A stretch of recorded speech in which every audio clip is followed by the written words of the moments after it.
നിങ്ങളുടെ പാരൻസ് നിങ്ങളോട് പെരുമാറിയ പോലെ എൻ്റെ മക്കളോട് പെരുമാറില്ല എന്ന് ഉറച്ച് തീരുമാനിച്ചിട്ടും അതേ വാക്കുകൾ, അതേ ശൈലി, അതേ പെരുമാറ്റം ഇതിലൂടെ തന്നെ പോകുന്നത് നിങ്ങൾ ശ്രദ്ധിച്ചിട്ടുണ്ടോ?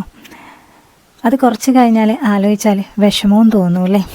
നിങ്ങളുടെ കുട്ടികളിൽ എന്നെപ്പോലെ എന്ത് ആവണ്ട എന്നാണോ വിചാരിച്ചത് അതെല്ലാം അവരുടെ ലൈഫിലേക്ക് വരുന്നുള്ളതാണ്.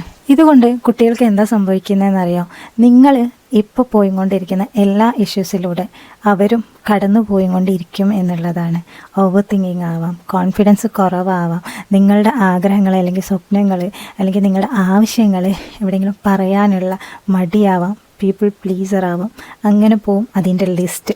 ഇത് നിങ്ങളെ ഒരു ബാഡ് പാരൻ്റ് ആയതുകൊണ്ടൊന്നുമല്ല സംഭവിക്കുന്നത്. നിങ്ങളുടെ ഉള്ളിൽ ചില മാറ്റമില്ലാത്ത പാറ്റേൺസ് അല്ലെങ്കിൽ പ്രോഗ്രാംസ് വീണ്ടും വീണ്ടും റിപ്പീറ്റായിട്ട് വരുന്നത് കൊണ്ടാണ്.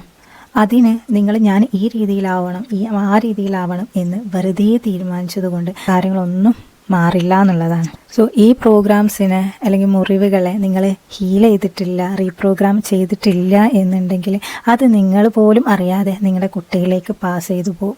അവരിലൂടെ അവരുടെ കുട്ടികളിലേക്കും അങ്ങനെ ജനറേഷൻ വൈസ് ഈ പാറ്റേൺ അങ്ങനെ ഒരു സൈക്കിൾ പോലെ റിപ്പീറ്റ് ചെയ്തുകൊണ്ടിരിക്കും എന്നുള്ളതാണ്. പക്ഷേ നിങ്ങളുടെ ഉള്ളിലുള്ള ഈ പ്രോഗ്രാംസിനെ റീപ്രോഗ്രാം ചെയ്യാൻ നിങ്ങൾ റെഡിയാണെന്നുണ്ടെങ്കിൽ ഈ റിപ്പീറ്റ് ചെയ്യുന്ന ഈ പാസ് ചെയ്തു പോകുന്ന സൈക്കിളിനെ നിങ്ങൾക്ക് അവിടെ ബ്രേക്ക് ചെയ്യാൻ പറ്റും എന്നുള്ളതാണ്.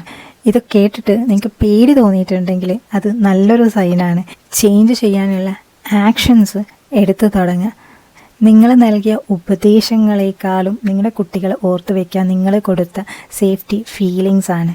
സോ അതായിരിക്കും അവരുടെ ജീവിതകാലം മുഴുവൻ അവരുടെ കൂടെ ഉണ്ടാവുന്നതും. So break that cycle. നിങ്ങൾ തന്നെ ആ ഒരു സൈക്കിൾ എൻഡ് ചെയ്യാനുള്ള കാര്യങ്ങൾ ചെയ്യാം.